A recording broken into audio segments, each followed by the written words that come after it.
Bon, là je suis dehors et dans cette vidéo on va parler du crédit social en Chine. Regardez, ça c'est mon crédit social actuellement, je suis à 367 sur 1000. Il y a marqué pour, ça veut dire que je suis pas un très bon citoyen et je vais devoir faire des actions pour entre guillemets me racheter, enfin pour augmenter mon score.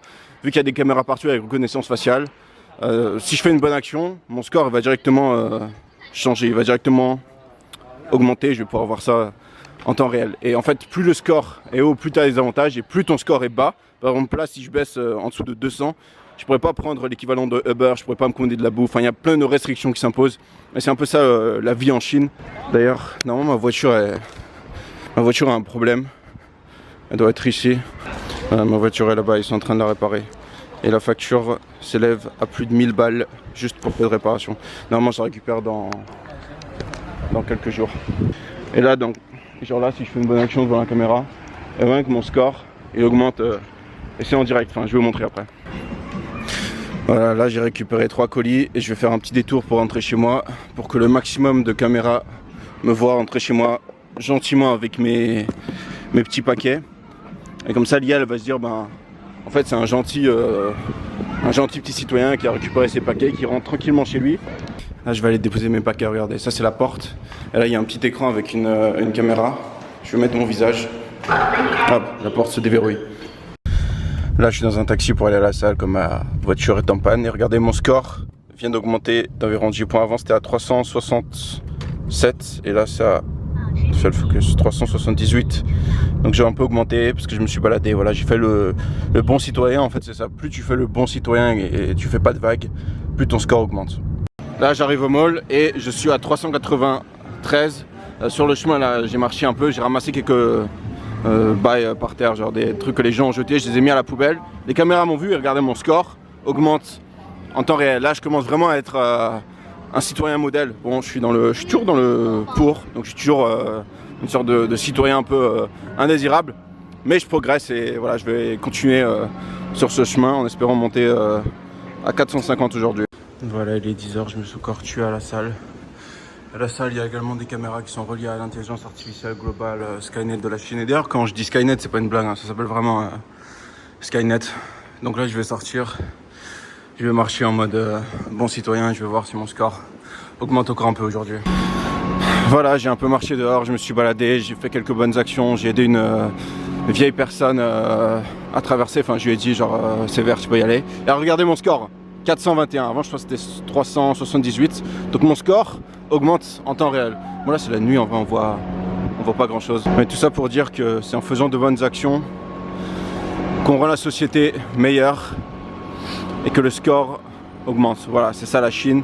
C'est un système basé sur l'entraide et sur la collaboration collective pour une société meilleure. Oh, mon score, attendez, il a augmenté ou c'était 421 avant? Ah non, c'était 421. Ouais, enfin bref, vous voyez le délire, bah, c'est ça la Chine. Si vous faites de bonnes actions, votre score augmentera et vous aurez des avantages.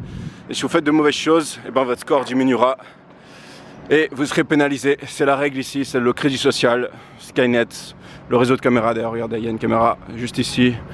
Il y en a vraiment absolument partout. Je crois que dans le pays, il y en a un truc du genre, je suis pas sûr, 700 millions, un truc comme ça, ou même plus. Enfin, ils en mettent des nouvelles tous les jours. Et c'est ça le système de crédit social en bref. Bon, la vérité c'est que cette appli de soi-disant crédit social, en fait c'est moi qui l'ai fait il y a quelques jours. Il y a GPT-5 qui est sorti, donc je lui ai donné genre 3 screenshots et je lui ai dit fais-moi une app pour iOS en mode crédit social chinois. Regardez, je vais vous montrer, je peux changer mon score comme je veux. Et oui, en fait tout ça n'était qu'une vaste mascarade. Regardez, j'ai fait ça avec GPT-5 et en gros si j'appuie, je crois 4 fois ici, 1, 2, 3, 4, non, 1, 2, 3, 4, 5, voilà. Là, je peux changer mon score à volonté. Tout ça pour dire qu'il n'y a pas de crédit social en Chine, mais c'est un peu plus compliqué que ça, je vous explique. Ma voix, c'est bien fait quand même. Genre là, il m'a fait ça en 5 minutes, vraiment, GPT-5. Il m'a codé ça. C'est pas une app iOS, c'est genre un fichier HTML. Mais quand tu fais Add to Home Screen, ajouter à l'écran d'accueil, ça se transforme genre comme une app. Et là, je peux enlever la barre pour changer en retapant dessus, comme ça, voilà. J'ai un score de excellent, je suis un bon citoyen. Bon, la vérité c'est que quand on parle de crédit social en Chine, beaucoup de gens en Occident ou en vrai partout dans le monde, parce qu'il y a des reportages, de soi-disant faux reportages, où soit c'est des faux, soit c'est des vieux trucs genre qui ont été testés dans une ville ou deux mais il y a longtemps. Bon, c'est genre une IA qui, avec les caméras et la reconnaissance faciale, à chaque fois que vous faites une mauvaise action, vous perdez des points. Genre si vous critiquez le gouvernement, vous pouvez plus voyager et tout. Mais en vérité, ça n'existe pas, il n'y a pas de crédit social. les individus. Pour les entreprises, je crois qu'il y a un bail du genre de crédit social pour les entreprises, effectivement, mais pour les gens, pour les individus, non, il n'y a pas de crédit social. Ce qui existe, c'est juste un score de crédit. C'est comme le FICO aux États-Unis. C'est genre un crédit score qui permet d'avoir des facilités de paiement, de pouvoir emprunter et tout ça. Ici, il y a WeChat et Alipay. Et genre, ils proposent des scores. Tu peux les activer. C'est un truc optionnel. C'est-à-dire, c'est pas obligé de l'activer. Par exemple, je vais essayer de l'activer après pour mon compte, mais je crois que je peux pas. Voilà, ça c'est Alipay. Et ça, en gros, c'est le Zima score. C'est le credit score de Alipay. Donc, je vais faire translate, agree. Mais ça met un message d'erreur en mode. À mon avis, je peux pas l'activer vu que je suis pas enregistré avec une ID chinoise. J'ai juste mis mon passeport français, donc ça fonctionne pas. Mais voilà, c'est purement financier. Ça n'a rien à voir avec le comportement. Et en gros, ça évalue votre fiabilité financière. Ça veut dire si vous payez bien vos factures, que vous faites des achats régulièrement, que vous fraudez pas, que vous faites pas des trucs bizarres, ben, vous avez des avantages. Genre, vous voulez louer un scooter ou louer un vélo, ou louer une batterie, ben, vous n'avez pas besoin de laisser un dépôt. Moi, si je veux louer un scooter électrique dans la rue ou une batterie, je dois laisser un dépôt. Bon, le supermarché est en train de fermer, donc là je suis dehors. Je disais par rapport à Alipay et WeChat, ces deux apps ont un pay score, un score, mais c'est basé sur les finances. Ça n'a rien à voir avec le crédit social. C'est pas un score de crédit social, c'est un score de crédit de finance. En fait, tout ce qui est bail de crédit social, les rumeurs et tout, c'est qu'il y a des reportages qui montrent que effectivement, il y a longtemps, il y a eu des tests sur ça qui ont été réalisés dans des endroits isolés, genre dans un quartier ou dans une ville, il y avait peut-être ça, mais ils ne l'ont pas gardé et surtout, ça n'est pas resté en place. Je veux dire, il n'y a pas de crédit social en Chine. Et j'avais fait une fois un tweet sur ça et il y a plein de gens qui m'avaient dit ben non, en fait, il y a un crédit social en Chine. Ben non, il n'y a pas de crédit social en Chine. Il y a un crédit score, comme aux States, pour emprunter de l'argent, enfin tout ce qui est finance. Mais il n'y a pas de crédit basé sur le comportement. Pas de crédit social. Voilà. Si vous demandiez ou vous croyez encore cette rumeur, sachez que non, il n'y en a pas. C'est juste un crédit score. Donc si tu ne payes pas tes dettes, tu fraudes, bah, tu peux être sur des listes noires. Effectivement, tu pourras plus emprunter d'argent, tu auras des restrictions, mais je veux dire, c'est normal quoi. Si tu ne payes pas tes dettes et que tu as des dettes ou que tu fraudes ou que tu fais des choses mal, ben, tu vas être pénalisé comme partout. Bon, maintenant, parlons de la reconnaissance faciale. Pour ce qui est de la reconnaissance faciale, oui, officiellement, il y a bien une reconnaissance faciale en Chine, mais en réalité, c'est pas aussi omniprésent qu'on le croit. Et je fais pas mal de recherches. D'après ce que j'ai vu, ce système c'est pas encore déployé partout.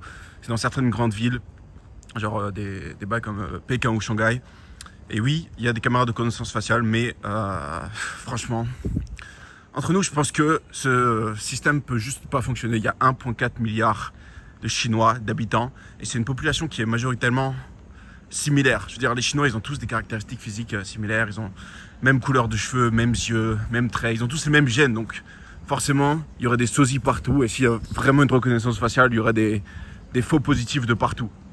Donc, imaginez qu'un système puisse identifier chaque personne sans erreur avec 1,4 milliard d'habitants. C'est techniquement très compliqué. Peut-être à l'échelle d'une ville ou d'une région.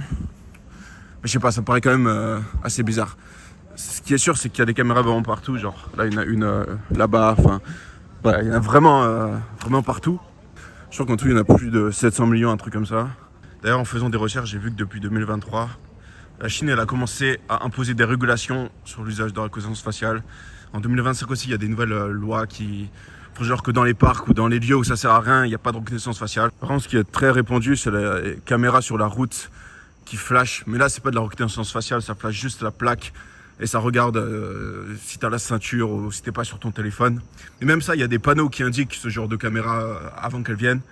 Et tu peux voir sur AMAP, qui est le Google Maps, genre si tu as Apple CarPlay, tu peux voir, attention, ici il y a beaucoup de gens qui ont été flashés en train d'utiliser leur téléphone. Enlevez votre téléphone, genre c'est pas des trucs secrets non plus. Enfin bref, pour conclure, non, la Chine c'est pas un état policier où chaque mouvement que tu fais est surveillé et noté. C'est un pays vaste, complexe, avec des outils technologiques, oui, mais aussi des limites, il y a des régulations.